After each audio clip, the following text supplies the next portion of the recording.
Pseudo elements allow you to style specific parts of an element or insert additional content from CSS without modifying the HTML. They are specified using double columns.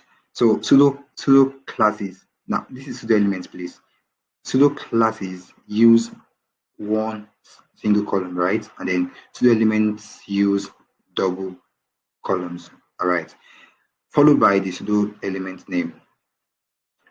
Now, common pseudo elements, we have the before pseudo element used to insert content before the content of an element. Example, we have this P, okay, P before, so P pseudo elements before. Then we have a property in CSS called content, a notes, and then font weight bold. So this example adds the text notes before each paragraph. All right, so the content property is required when using before. We have after used to insert content after the content of an element. All right, so div after content dash end color gray. So this example adds hyphen end at the end of each div element, commonly used for decorative purposes or to add visual effects. All right, and then we have the first line, the first letter. So first line styles the first line of a block level element. Then first letter styles the first letter of a block level element. So for the first line, useful for emphasizing the first line of a paragraph, such as in print-like styling. And then for first letter, often used to create drop caps in text for a decorative effect. So another example is newspaper. If you look at some newspapers, I mean not some, all newspapers, right? The first letter of a paragraph is always in caps, right? We see it big in font in size and then bold as well. And then we have selection. Selection styles the portion of text that the user has highlighted. All right, so you can actually change the color whenever a user highlights a particular text. So provides a custom look when the user selects text, enhancing the visual experience. All right, so best practices: use pseudo elements before and pseudo elements after for adding visual content without clustering the HTML. All right, and then pseudo elements are ideal for creating effects like decorative borders, custom bullets, or adding icons. Remember that the pseudo class first line and the pseudo class first letter applies only to block level elements. Remember, we have two categories of HTML elements: the block level element and the inline level element. I've explained this, right? So block level elements, they start on a new line and take the full width of the parent element, while inline level elements, they actually take the exact width, okay, of their content. But block level element take the full width of the parent element. Okay, so let's see what we can do with that pseudo element. So pseudo CSS pseudo element selector. So the first thing is for. Now let's see what we can do right now. I would like to add notes, okay, just as we have seen the on the slide. I would like to add a content that's notes on or before, that's before each paragraph we have in our document.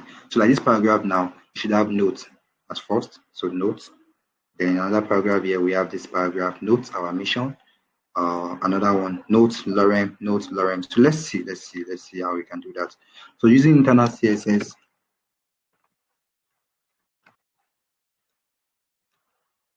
so the selector first, and then the pseudo element selector before.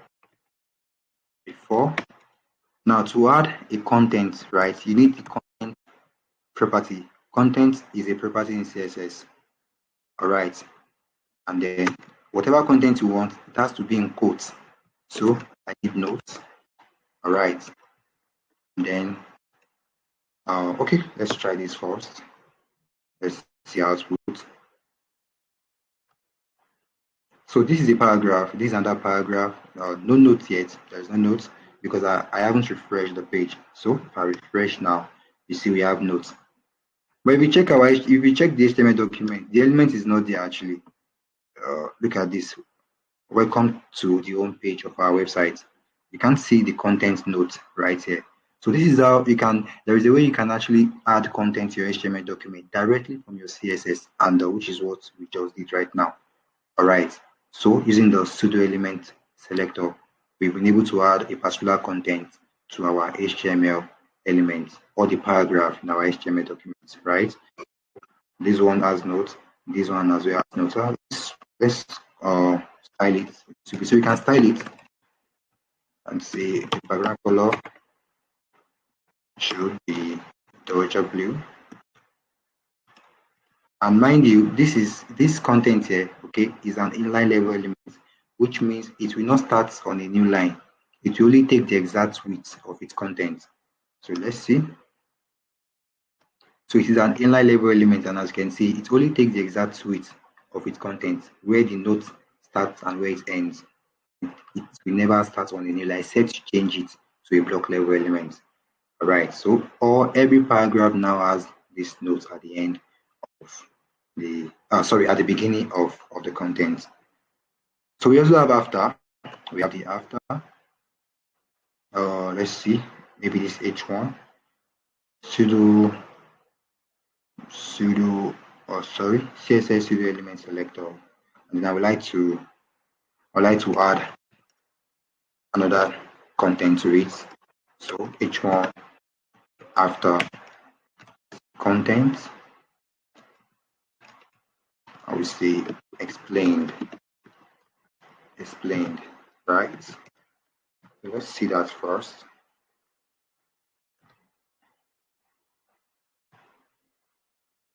So you can see pseudo element selector explain. So this hyphen explain is actually coming from the pseudo.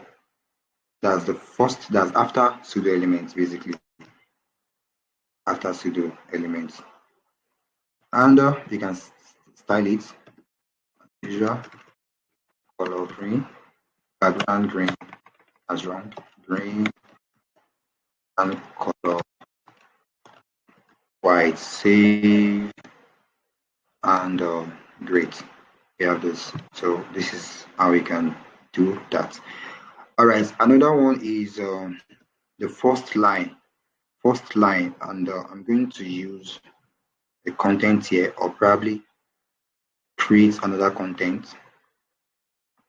I'm going to create a div, okay, a div element here. After this paragraph, create a div, and then get lorem of 40 words. That's a whole lot actually. 40 words, and then let's load it on the page. Okay, great. So we only have 2 lines actually. But then if you want to style the first line of this div, right, you can use the pseudo element first line to do that.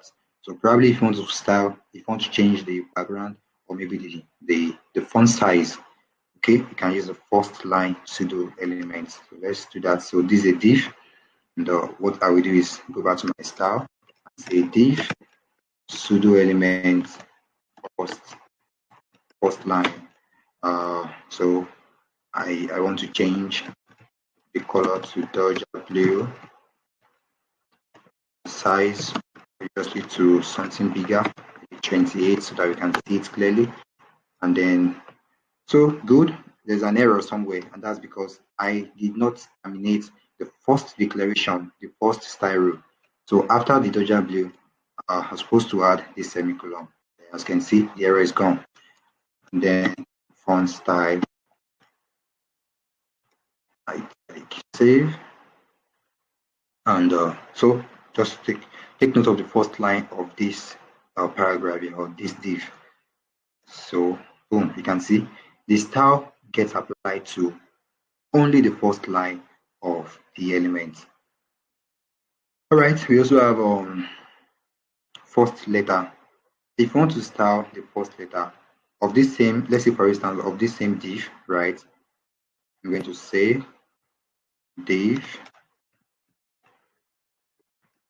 first dash letter, and say the font size should be something way bigger actually, maybe 68 pixels. 68 pixels, and if I refresh, you can see L is the first letter in that element, and we've been able to increase the size. All right, so that's that for pseudo elements. Any question, please?